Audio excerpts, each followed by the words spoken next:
Parlons maintenant de la rencontre entre le ministre ivoirien des droits de l'homme et des libertés publiques, Coulibaly Nyenema, et l'ambassadeur des États-Unis en Côte d'Ivoire, Philippe Carter III.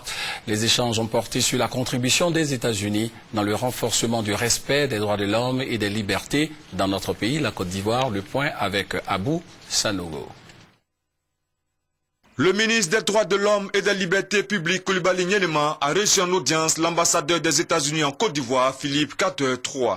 Cette rencontre a pour but de définir, selon le diplomate américain, comment les États-Unis peuvent collaborer avec le gouvernement ivoirien pour renforcer le cadre des droits de l'homme en Côte d'Ivoire.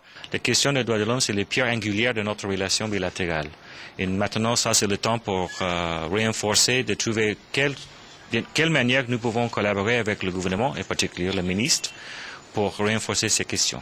Concernant la commission nationale d'enquête, le ministre des droits de l'homme et des libertés publiques, Coulibaly Nyenema, assure que son ministère fait tout pour que les procédures de la commission avancent. À cette heure-ci, la commission nationale d'enquête est dans ses locaux.